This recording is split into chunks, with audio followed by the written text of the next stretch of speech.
Documentary movie काली का विरोध देश भर में किया जा रहा है। अब इस विरोध में काली के परम भक्त काली महाराज भी उतर चुके हैं, जिसको लेकर गुरुवार को उन्होंने पत्रकार वार्ता आयोजित की, जिसमें लगातार किए जा रहे हिंदुओं पर आपत्तिजनक टिप्पणी और देवी देवताओं के साथ खिलवाड़ को लेकर काली महाराज ने सख्त लहजे में फिल्म मेकर लीना मेघमलाई पर जमकर बयानबाजी करी और साथ ही फिल्म मेकर के खिलाफ थाने में शिकायत दर्ज करने सहित हिंदू भक्तों एवं मंदिर के पुजारियों से आह्वान किया है कि वह थाने पर जाकर इस मामले में शिकायत दर्ज करवाएं। आपको बता दें कि लगातार काली फिल्म का पोस्टर देश भर में विवादों के चलते गरमाया हुआ है, जिसको लेकर कई धार्मिक संगठन एवं हिंदूवादी संगठन इसके विरोध में उतर चुके हैं। इसी कड़ी में कालीचरण महाराज भी अब इस पूरे मामले में शिकायत दर्ज करवाने की बात कह रहे हैं। वहीं कालीचरण महाराज ने पत्रकारों से चर्चा के दौरान कहा कि भारत में धर्म के अपमान को सहन करने की प्रवृत्ति के कारण ही हिंदू डरपोक और कुत्ते के जैसा जीवन जी रहा है। कभी यह भवानी का सीना हुआ करता था, वहीं मोदी योगी साथ तीनों ही लोग कट्टर दिखाई दे रहे हैं, लेकिन वहीं अन्य हिंदू लोग धर्म प्रेम दिखा रहे हैं। वहीं हिंदुओं को लेकर काली महाराज ने कुछ आपत्तिजनक टिप्पणी भी की। वहीं कालीचरण महाराज ने कहा कि धर्म की रक्षा के लिए मुसलमानों को मदरसे की तालीम दी जाती है, वहीं हिंदुओं को धर्म की शिक्षा मंदिर से ना घर से मिलती है। वहीं हिंदू केवल महंगाई, पेट्रोल, दाल, चावल में ही डिमांड में लगा रहता है। वहीं फिल्म निर्माता लीना को लेकर कालीचरण महाराज ने कहा कि अगर उस महिला को चुड़ैल भी बोला तो चुड़ैल का अपमान होगा। कई भ्रष्ट साधुओं के लिए बॉलीवुड में फिल्म बनती है और वह हम सहन कर लेते हैं, लेकिन हिंदुओं के देवी देवताओं का अपमान सहन नहीं कर पाएंगे। कुल मिलाकर कालीचरण महाराज ने कहा कि हिंदुओं को संवैधानिक आशय लेकर कार्य करना चाहिए, हिंदुओं को महत्वपूर्ण और बाद में रखना चाहिए।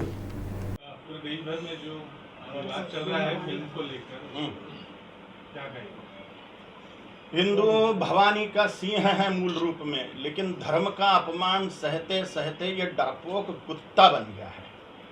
और इस डरपोक बनने के कारण ये सहिष्णुता का कलंक हिंदुओं के माथे पड़ गया।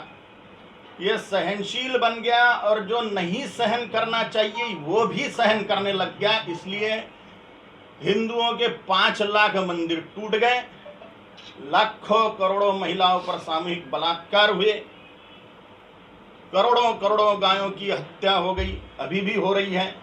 40,000 लव जिहाद के केसेस देश भर में रोज के हैं।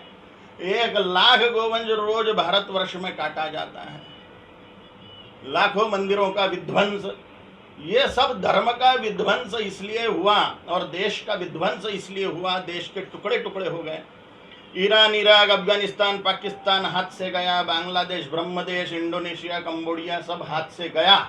इसका कारण भारत में धर्म का अपमान सहने की प्रवृत्ति बढ़ना है। हिंदुओं में हिंदुओं की धर्म का अपमान सहन करने की प्रवृत्ति के कारण हिंदू डरपोक कुत्ते के जैसा जीवन बिता रहा है। ये भवानी का सिंह, इसे अपने भवानी के सिंहत्व को जागृत करना चाहिए। और ये जो अभी केस हुई काली माँ के अपमान की अथवा पाल घर के साधुओं की हत्या की या अन्य जितनी भी धर्म क्षेत्र के साधुओं के श्रद्धा स्थानों के अपमान की बातें हैं, वो सब केसेस, इस पर तीव्र प्रतिक्रिया हिंदुओं ने संवैधानिक पद्धति से करनी चाहिए। संवैधानिक पद्धति से करिए, अपने अपने तरीके से करिए। जिसका दिमाग चलता है वो दिमाग चलाइए, जिसके हाथ पैर चलते हैं वो हाथ पैर चलाइए, जिसका पद प्रतिष्ठा चलती है वो पद प्रतिष्ठा चलाइए, जिसकी नेता नगरी चलती है वो नेता नगरी चलाइए। अपने अपने पदों से अपनी अपनी प्रतिष्ठा को धर्म के लिए विनियोग करिए, धन का विनियोग करिए, शारीरिक शक्ति का विनियोग करिए। अगर ये हिंदू नहीं करता तो धर्म का नाश तो हो ही जा रहा है। देश आधा भी नहीं बचा है। धर्म संस्कृति का संहार होने के कारण, नाश होने के कारण ग्राम देवता, कुल देवता, पितृदेवता इत्यादियों का हिंदुओं पर कोप हो रहा है, जिसके कारण हिंदू दुखी होते जा रहा है और दुखी होगा। और अगर धर्म का अपमान ऐसे ही हिंदू सहते गया तो 12,000 साल के लिए नरक में सड़ेगा।